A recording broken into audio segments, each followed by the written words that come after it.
Well, in a speech before a joint session of Congress, President Obama said, ultimately, our recovery will be driven not by Washington, but by our businesses and our workers. And the people we're going to meet today could not agree more. Our focus today is on entrepreneurship in Oklahoma, and we begin with a gentleman who knows just a little bit about it. Over his dynamic career, Vince Orza has been a small businessman, corporate executive, TV news anchor, university professor and dean, and candidate for governor. A diverse background that's common thread is his willingness to put it all on the line. Well, what is old is new again for Vince Orza. As general manager at KSBI Television in Oklahoma City, his career has come full circle. There's no way you can ever be successful in life if you're not willing to fail. It is the price of admission. If you're not willing to take the risk to succeed, then along the way, you're going to fail. Nobody bats 1,000. You're going to be wrong. You're going to lose a job. You're going to get fired. People are going to die in your life. Things are going to be dark. Can you get back up and try again? If you go into business and it doesn't work, I mean, you just roll up in a ball and never do anything else again. No, you've got to be willing to risk failure to enjoy success. And most of us have more success in our life than failure. You know, in some cases, if you're Bill Gates, the success is astronomical. If you're Vince Orza, the success was good. And success has been good indeed for Vince Orza, but not just in television. He's tried his hand at all things, from teaching to running his own restaurants, placing his bid for governor, and even becoming the dean of business at Oklahoma City University. I was a kid, a junior in high school, who was told by my guidance counselor I wasn't college material. I shouldn't apply, I wouldn't get in, or if I did, I wouldn't make it. Here I am, I'm 20 years old, and I'm teaching kids who are 17 or 18. I mean, really, there's not much difference in our age. Then I'm 21, and I'm teaching at a community college where most of the people I'm teaching are older than me, Vietnam vets coming back to get an education. I wind up at UCO, where I'm sort of in the middle. I'm 23, 24, 25 years old, maybe as old as 30.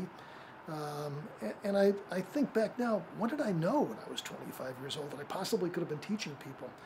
You know, the time to become a great teacher, at least in business, is when you're 50 or 60 and you've got a lifetime of experience to kind of say how that theory really works in practice. Mm-hmm. And I think that's probably why I love teaching, because I went to practice what I preach. And that is exactly what Orza did when the professor turned entrepreneur decided to open a chain of restaurants. Most people fail at entrepreneurship.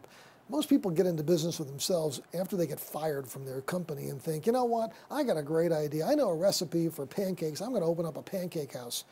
Never realizing, you know, working for somebody else is pretty easy. You get a check every week. You work 40 hours, you go home, the headaches, you know, are somebody else's. When you own your own business, when you go home, the headaches go with you. I remember when we started Garfield's, you know, I'm sitting there paying the bills. I mean, I didn't have an office. I worked out of my kitchen. You know, and I got a stack of bills this high, and I got a stack of cash this high. Uh-oh.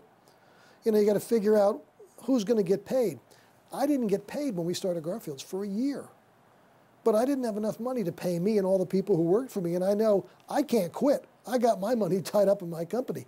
If I don't pay you, you quit. You go to work someplace where you do get paid. So I think entrepreneurs are people who understand there's going to be some sacrifice involved in starting their own company. And I love being around people who have that energy, that willingness to do without while they build their business. And anybody I know who's ever been successful will tell you, you don't make any money right out of the box. You know, you may go a long time without making any money. You may have to mortgage your house, sell your car. You know, you quit your membership at the country club. You stop going to the movie. You stop eating out because you need the money to run your business. Most people fail. It's the people who are really willing to sacrifice and to keep trying that succeed. A business philosophy that's helped Orza throughout his career. Orza says has invariably led him throughout his life to right where he needs to be. Admiral Greg Slavonic. I've gotten to create 5 or 6 television programs. When I'm 61 years old, I'm like a kid in a candy store. And willing to put in the work to make things happen. I have a 5-second attention span. That's why I like having 2 or 3 jobs. I get bored quickly. And so I love the creative side of advertising and even creating restaurants and being a dean and talking to kids about what they could do with their life. And then a television comes back into my life again. You know, would you like to fix a broken TV station? Yeah, sure. Someone said to me, how do you know how to fix a broken TV station? I said, I don't. We'll figure it out when we get there. I didn't know anything about restaurants. I didn't know anything about being a teacher. I didn't know anything about being a news anchor on television. But I love opportunity. And again, I'm willing to risk the failure of being a fool and maybe being an idiot in front of God and everybody else on TV. But I was successful at it because I worked hard and I surrounded myself with people that were smarter than me. Perhaps Orza's greatest accomplishment is the belief in which he lives by. You don't quit. And if things don't work, you try something else. You don't quit and think, well, that's it, I've tried it.